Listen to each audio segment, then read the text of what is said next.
It was Rivalry Weekend in Major League Baseball, and it was out of the park. There were great games, surprising results, some clarity, and some long winning streaks that came to an end this week. After much consultation, some back and forth with the elders, the scroll of wisdom has been updated for this week. Let's kick things off with three teams that we've liked earlier this season, each trying to claw their way back into the mix.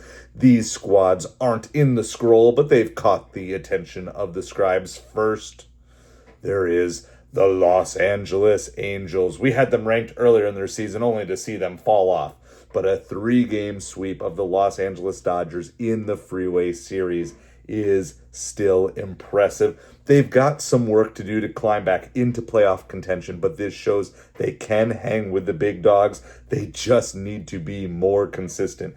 Taylor Ward is on another power push with 4 home runs this week, including a grand slam. With back-to-back series against the Athletics and the Marlins, the opportunity is there for the taking for this team to move up.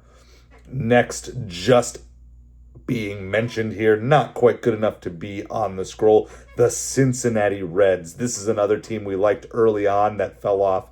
With the Twins' loss today, they actually now have the longest winning streak in baseball. Sure, it's only 4 games, but they did just sweep the Guardians, a team that some people were saying should have been in my rankings last week. They're only 4.5 games back of the wild card and 4.5 games back of the division lead in the Chicago Cubs. They have a clear shot to climb the National League Central this week with series against the Pirates, not having to face Paul Skeens, who pitched today, and the Cubs. Will Benson has 5 home runs and is hitting .526 over the last 7 days. National League Rookie of the Month, if he keeps that up, absolutely. The last team not on the scrolls, but still deserving mention, is the Texas Rangers. They took 2 of 3 from the Tigers. They swept the Rockies as they should, and they split a series with the Astros. Don't look now, but as I've said before, Jacob deGrom is looking very Jacob deGrom-y. Let's hope he stays healthy, because baseball is better when Jacob deGrom is on his game. He's 4-0 with a 1.53 ERA over the last month, and that also includes 41 strikeouts. Nathan Eovaldi, hope I'm saying that one right, has been lights out as well with a .98 ERA and a 174 batting average against over this past month.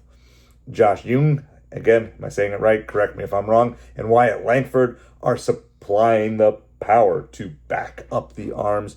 3 games against the Yankees are going to tell us if they are ready to rise or if they're going to fade back into anonymity. Before we reveal the names on the scroll, please like and subscribe if you are enjoying these weekly power rankings. It helps me as a small creator so much more than you can know. All right. In the scroll of wisdom at number 10, the Mariners. Should the Padres be here? Probably, but when 2 teams are close and one dominates the other head-to-head, I usually give the nod to the winner in that series if it just happened. And Seattle just outscored the Padres 15-3 in the Eddie Vedder Cup. Can't find a better team, I suppose.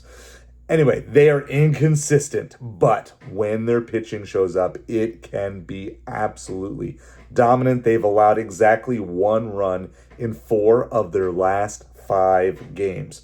Brian Wu has a .73 whip over the past month and is leading the staff. I really want this team to be a World Series contender, to be an American League Championship Series contender.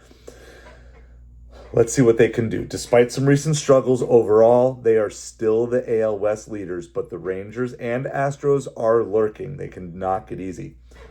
In the scroll of wisdom at number 9, the Cardinals. The winning streak is over. Now comes the hard part, playing consistent baseball. They took 2 out of 3 from both the Phillies and the Royals. Ivan Herrera is hitting .524, going 11 for 21 over the past week. They have a big week ahead to prove that the streak was not a fluke. with series against both the Tigers and the Diamondbacks. Let's see if this team turnaround is for real. In the scroll of wisdom at number 8, the Minnesota Twins. Props to the Twins for the 13-game winning streak. Yes, it came to an end today, but nonetheless, that was an absolute great run that they are on. They have gone from an afterthought this season to wild card leaders. Yes, they currently lead the wild card in the American League, and they did that in just 2 weeks. Cody Clemens has been racking up the hits and keying the offense. Joan Duran, hopefully I'm saying it right. Again, correct me if I'm wrong, I'll get these names right eventually. He is an absolute lights-out closer. But just like the Cardinals, we now have to see what they're made of once the winning streak is over. Matchups with the Guardians and the Royals are going to give us clarity this week in what might actually be the second-best division in all of baseball. Who would have thought? In the scroll of wisdom at number 7, we have the San Francisco Giants. We'll give them a pass for getting swept by the Twins in retrospect. I still don't know if they're really good or just good, trying to figure out where they really fall in everything. So let me know what you guys think in the comments below. But they're probably better than the Padres. They certainly played better this weekend than the Padres. Wilmer Flores, the former New York Met, you remember him, the one who was crying on the field because he thought he got traded even though he hadn't gotten traded. Well, he is suddenly one of the best hitters in all of baseball. It's really weird saying that, but I absolutely love it for him. Congratulations, Wilmer. We, as Mets fans, give you a shout out for blossoming once you're away from the Mets, like so many other players have. Alas. Anyway, the Dodgers are facing a gauntlet of tough teams. Stay tuned. We're going to talk about that momentarily. The Giants could quietly chip away if they can rack up some wins over the next couple of weeks. In the scroll of wisdom at number 6, the Chicago Cubs. Yes, the Chicago Cubs are still here. They're just kind of hanging around. They've had some excellent series. They've had some poor series. They had a really difficult schedule to start the season. They're in an easier stretch. We're going to talk about that in just a moment. They actually have the best run differential in the National League now at the end of Rivalry Weekend with a plus 70. Pete Crow Armstrong just keeps mashing a 1,379, 1,379, 1.379 OPS, however you want to say it, and a 458 average over the last week. Their next 5 series in this slightly easier stretch that they're in now: Marlins, Reds, Rockies, Reds again, and Nationals. So if they're going to go on a Cardinals or Twins type of winning streak, this would be a perfect stretch to do it. In the scroll of wisdom at number 5, the Philadelphia Phillies.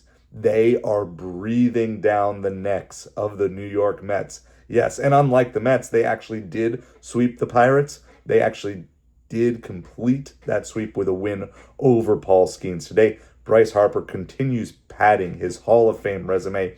He's hitting .421 with an OPS over 1,000 this week.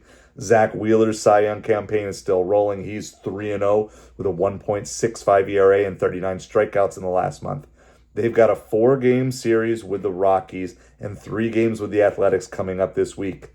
And guess what? If the Mets can't figure a few things out, the Phillies might be leading the division 1 week from now. In the scroll of wisdom at number 4, the New York Mets. Look, I'm a Mets fan, and we're going to talk about this here a little bit, but let me just give you some of the basics. They are not scoring runs. They are consistently not scoring runs.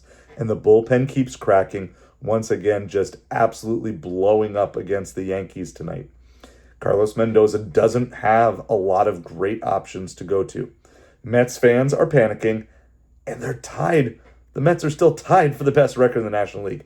Imagine if they weren't. This Mets fans would be going absolutely bonkers beyond what it is. Look, I'm not going to say that this team is fool's gold. I really do believe they are a solid team. But it's hard to call them contenders as this roster and lineup configuration is currently constructed. In Stearns we trust. Well, as a Mets fan, that's pretty much my only option. I'm going to give you one silver lining that I don't think a lot of people are talking about. Edwin Diaz looks like he's actually back. He has 6 saves and only 1 earned run. in his last 10 appearances. I wish he was pitching a little bit more and earning a few more saves, but alas, we'll take what we can get. The reality check for the Mets is this. They have failed recent tests against the Yankees, the Cardinals, and the Diamondbacks. They have 7 games coming up against the Dodgers out of their next 16 games. That's going to be the truth serum for this team. That's when we're going to really know. Look, Mets fans are going to say that a number 4 ranking is too low. Mets haters are going to say a number 4 ranking is too high. For now, I just believe we need more data. They're still tied for the second best record in all of baseball, and that can't be underscored or emphasized too much. But look, we're going to see what the Mets are made of in these games with the Dodgers coming up. Before we get to our top 3, just want to give an absolute shout out to our awesome patrons who help fuel this and give me the wisdom for the scrolls. Thank you to Byford the Hobbit and Darren Rivera for being our first 2 patrons. You will get early access to videos like this a day early, and you can sign up for the Patreon in the link below. I'd appreciate it so much if you were able and willing to do that. If not, that's perfectly fine. Keep watching anyway. In the Scroll of Wisdom at number 3, the New York Yankees. Look, is this ranking too high? Am I just bitter that my Mets lost 2 out of 3 of the Yankees? And honestly, in 2 of those games, it didn't really feel competitive at all? Maybe. Okay, but I'm going to go to the idea here. Once again, these teams were relatively close in the rankings, and the Yankees took 2 out of 3. Granted, it was at home. But credit where it's due. They shut down this Mets offense, or at least helped this Mets offense not wake up. They held them to 7 runs in 3 games. And remember, if you're a team that's averaging 6 runs per game, if you can hold another team to 7 runs in 3 games, it's going to put you in a good position. They're 7-3 in their last 10, so it's not like they're not winning other games too. Cody Bellinger and Paul Goldschmidt are having renaissance seasons. I mean, it seriously feels like we just went back 5 years in time. And they're giving Aaron Judge the protection he needs. Even in tonight's game, Aaron Judge strikes out with the bases loaded, and Cody Bellinger says, no problem. I will take care of that. Max Fried could be the American League Pitcher of the Month again. He has a 150 batting average against over the last 30 days. And honestly, Carlos Rodon is not far behind him either. If they can survive the surging Rangers, they get what amounts to a vacation. Well, a series against the Rockies in the upcoming weekend. In the Scroll of Wisdom at number 2, the Los Angeles Dodgers. They're good. They're very good. Maybe even great, to be determined. But even great teams lay an egg every now and then. But still, to give up 23 runs to the Angels in a 3-game rivalry series, that's got to give Shohei Ohtani some flashbacks, saying, where was this when I was over on the other side? The bright side, look, Shohei Ohtani is still Ohtani, and he looks to continue to be building and getting better as the season goes on. And Freddie Freeman, he's hitting .394 over the past month, the highest batting average in the National League, and second highest in the majors behind Aaron Judge. There should be no panic in Los Angeles. But check out their schedule. Their next 29 games as of today are all against teams with winning records. By June 19th, okay, just over a month from today, we're going to know if the Dodgers have separated themselves as an elite team or if they're just a very good team mixed in with a bunch of other very good teams. In the Scroll of Wisdom at number 1, if you've been following this channel for a while, you will know nothing has changed here. The Detroit Tigers. Look, they didn't just move into the number 1 spot 3 or 4 weeks ago. They bought it, they renovated it, they built an addition, and they've added a pool. I was almost ready to move them out last week, and I'm glad I didn't. They are the only team in baseball with over 30 wins. In fact, only team in baseball with 30 wins. Jackson Jobe, well, now you add another pitcher into the mix here. The Tigers have won his last 8 starts. Javi Baez has even remembered how to hit again, which is crazy. They have been so good and built up such a buffer that even with a 13-game winning streak by the Minnesota Twins, they still lead the division by 5 games. That is how great that they have been. They are continuing to win, and they're continuing to win in, again, what could very well be the second best division in all of baseball behind the National League West. Let me know what I got right and what I got wrong down in the comments below.